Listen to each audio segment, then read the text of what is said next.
Hey everyone, it's Helene from Triangle Veg Fest Expos, and the Plant Based Network, and of course, Virtual Veg Fest. And we are doing our Virtual Veg Fest 15. So, Kelsey, if you can turn off your volume so that it doesn't come back while we're playing, that'd be great. You got it. There you go. So let's do a repeat. So here we are for the Virtual Veg Fest 15. Oh, I can still hear it. Virtual Veg Fest 15 while Kelsey works on her tech stuff because live is live, everyone. You never know what's going to happen.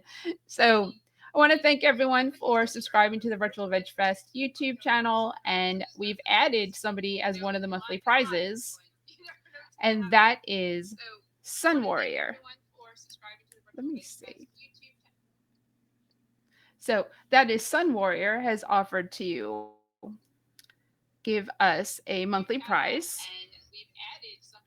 Hold on. I need to get rid of this. Okay. It might be my end. I don't know why it's doing that. So they've added Sun Warrior, which is our sponsor for this week's Virtual Veg Fest Lives. This is going to go down as the worst start of a live in the 34 that I've done, just so you know, but that's okay. So Kelcie Leach is with us. She's the program director for Animal Place. If you didn't know, Animal Place is doing a Farmed Animal Conference e-summit August 3rd to August 9th. And the Plant-Based Network is the sponsor of this summit. And we're doing these 15-minute live talks every Tuesday, 4 p.m. Eastern Daylight Time to highlight what's happening at this conference. And this week, because Kelsey is an employee of Animal Place, we're going to discuss what is Animal Place? Have you heard of it? What happens there? How many animals do they take care of? And then, of course, we'll touch on the conference as well. So I'm going to throw this at Kelsey to share more about her. And if you have any comments or if you have any questions, you can feel free to put them in the comments and we will definitely get to them before we finish up. So, Kelsey, I'm going to throw it at you. Thank you so much for having me. We are excited to be here today, and we're really excited to have our virtual conference. My name is Kelcie Leach, and I am the program director for Animal Place, and I've been with Animal Place since 2016, and I oversee our programs department. So one of those is our events and outreach. So we've really had to, with COVID-19, look at our events and programs and figure out how we can reach individuals without them coming to the sanctuary. So typically we're open 7 days a week. People can come for a self-guided tour and walk around the sanctuary or have a guided tour. We also usually have a lot of events, and we have our Farmed Animal Conference at the sanctuary where the barns are our classrooms and the animals are our teachers. But as we all know, everything is going virtual, and we still wanted to have our conference and help educate individuals. So that's why this year we chose to do the e-summit, so our Farmed Animal Conference online. Oh, that's great. Can you tell us more about Animal Place, though? How long have you Sure. been around? I mean, what do you do? I mean, just go tell us Yeah, everything that you possibly can. of course. So it's actually our 31st year in existence. We are one of the oldest and largest farmed animal sanctuaries in the United States. We were co-founded in 1989 by our current executive director, Kim Sturla. We were started on a raw piece of land in Vacaville, California. It was 60 acres. And Kim has helped build this beautiful sanctuary into what it is today. In 2010, we moved locations. We moved to Grass Valley, California, where our main sanctuary is today. And that's on 600 acres. And we have nearly 400 rescued farmed animals that we care for daily.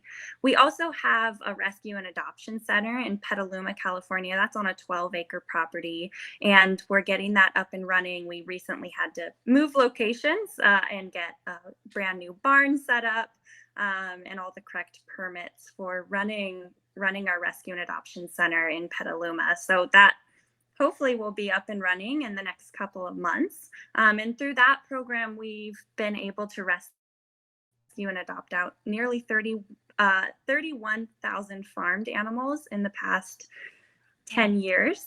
So yeah, and then we also have different programs. So we have a campaign called our Food for Thought campaign, and we reach out to organizations throughout the United States and even into Canada and encourage them to adopt a vegan friendly or a vegan menu policy for their events. So it could be a dog or cat shelter.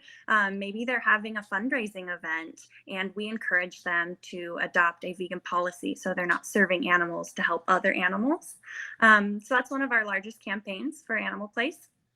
But our primary focus is definitely, rescuing and caring for the individuals who live at the sanctuary in addition to education. So education is a big part of what we do, and we want to help educate and let people know why we're doing this work, why we're rescuing individuals.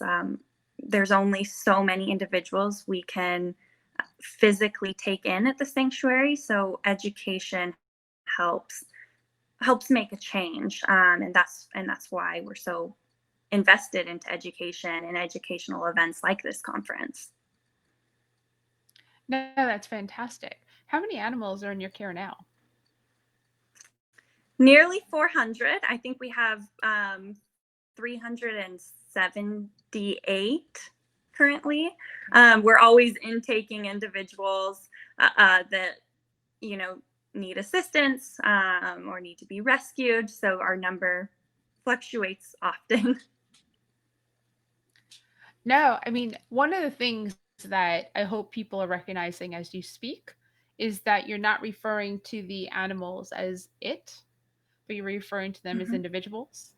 And that's something that it's not an easy change, but once you recognize Sure. that you're saying it in the place of a he or she, for in relation to a sentient being like an animal, like a pig, a chicken, Yeah. because we tend to with dogs and cats, we tend to call them him and her. We don't tend to call them it, right? So because they're like our kids, as Yeah. we know, right?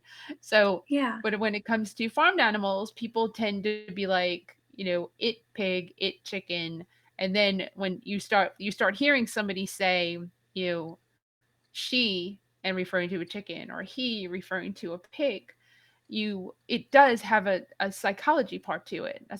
psychological part to it. You start to recognize that that pig, that chicken, that turkey, that sheep, that goat, that they are individuals that are deserving of life and care and love and Definitely. everything that any other sentient being would be, that would want or need to live on this planet.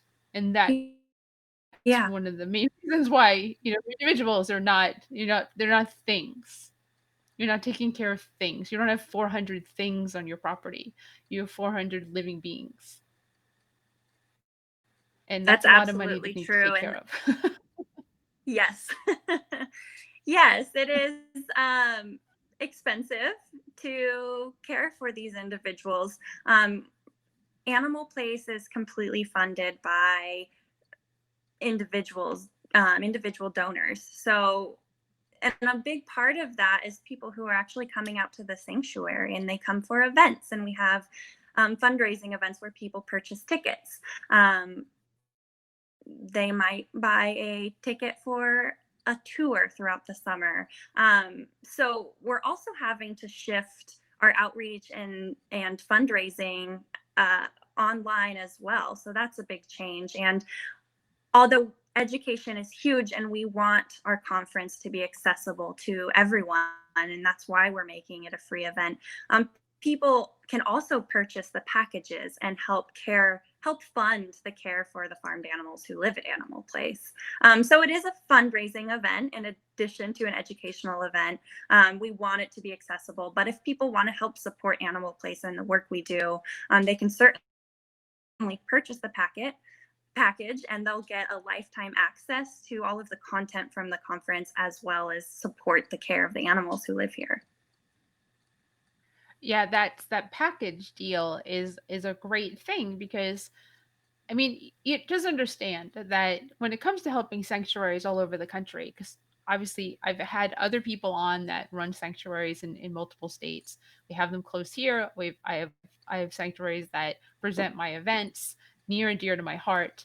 I'm a big fan of saying, just give money and don't even get anything in return. Just give the money because you want to help the animals and help you survive, to make it through this pandemic. So you get to the other side, so you can get people back to the sanctuary other than volunteers Yeah. to do the tours. And because seeing the animals in their environment, it really makes you think about when you next time you eat your meal and one of those animals is Yes. on your plate, you kind of think back to rubbing that pig's belly, Yes. right?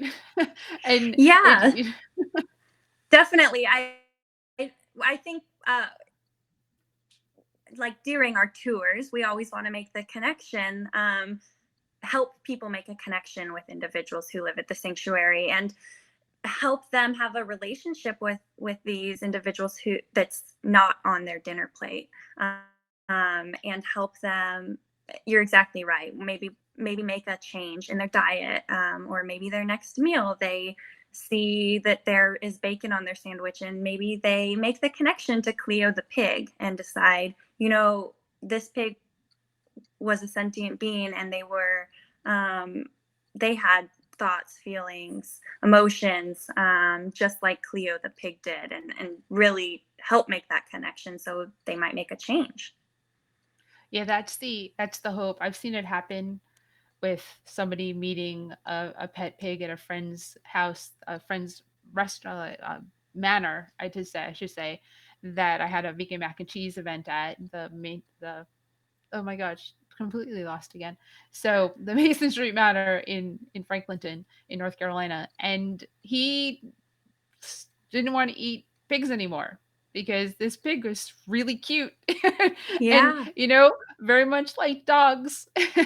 Belly rubs, snout comes over. I mean, granted, the snout is dirty, not the same as a dog's nose, but still comes over and wants Yeah. to nuzzle with you and will sleep in between your legs. And when they're smaller, it's easier. So it's important to make that connection.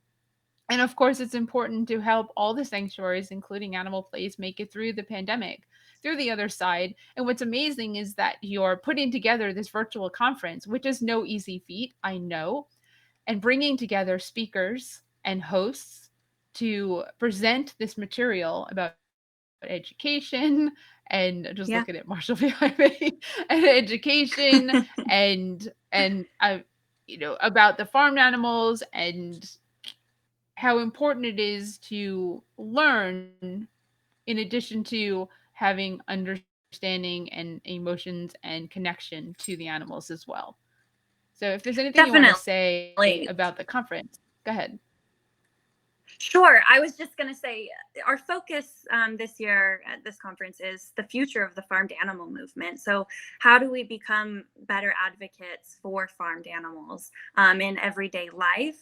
And there are many, many topics that we will be covering with some incredible speakers. So, if people want to learn more about the conference, see our speaker list, and we have some incredible hosts as well. They can visit facesummit.org, and that's FACE summit.org. And the package that I had mentioned earlier is also available through that platform. That's perfect. And I added the facesummit.org to the comments. So anyone watching can see that when they get to this point. And of course, you spelled it out for everyone who would watch on YouTube later. So let's see.